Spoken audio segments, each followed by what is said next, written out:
Welcome to Testify. Today we take a look at the Book of Obadiah. Obadiah has 21 verses and is the shortest book in the Old Testament.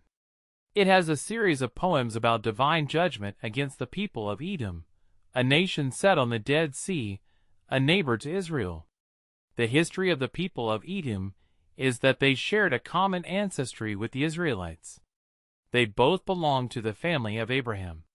Abraham's son Isaac and his wife Rebekah had two sons called Jacob and Esau.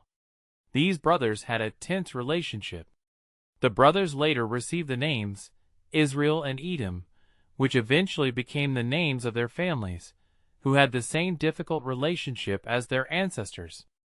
Israel and Edom had enormous tensions throughout the centuries despite family ties. Edom betrayed Israel during the tragic events of Jerusalem's fall to Babylon. When Israel was invaded and conquered, the people of Edom took advantage by plundering Israelite cities, capturing and even killing their captives. In other prophetic books, Israel's other neighbors were held accountable for such violence, and here Obadiah does the same with Edom. Obadiah chapter 1 verse 1 to 14. Against the leaders of Edom. The first half of the book is a series of accusations against the leaders of Edom for their pride and self-exaltation. They say to themselves, "We live in the heights, at home with the stars. Who can bring us down?" This kind of pride led the Edomites to just stand by when Babylon came to destroy Jerusalem and to actually participate in the destruction. God says through Obadiah, Edom will be brought down from their heights and destroyed. As they have done to Israel, so it will be done to them. Obadiah chapter 1 verse 15. The day of the Lord for all nations. The topic suddenly shifts. In verse 15, we hear that the day of the Lord is near against all nations. Why this sudden shift of focus from Edom to all nations? This verse acts as a hinge piece, linking the first half of this book to the second, in which Obadiah announces the day of the Lord not only for Edom, but all nations. Obadiah says that all nations who act like Edom will face God's justice, and they too will fall from their prideful heights and come to ruin. These two sections shows us why Obadiah is so interested in Edom, the southern neighbor of Israel, in the first place.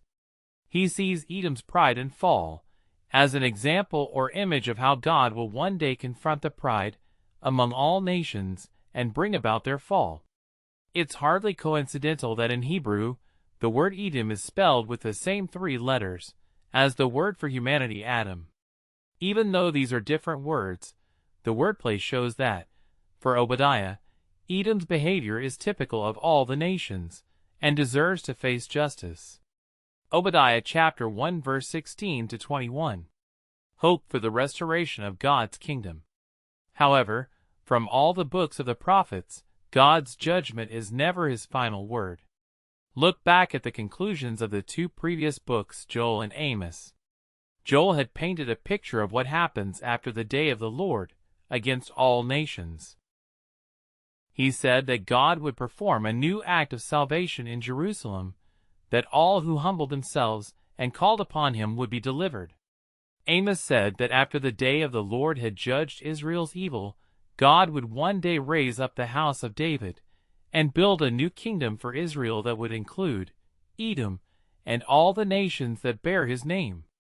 The book of Obadiah has been placed right after Joel and Amos to expand on these very promises about the hope of God's kingdom over all the nations. God will restore the new Jerusalem and repopulate it with a faithful remnant. From there, God's kingdom will expand to include all the territory and nations surrounding Israel. That brings us to the end. Do join us for more.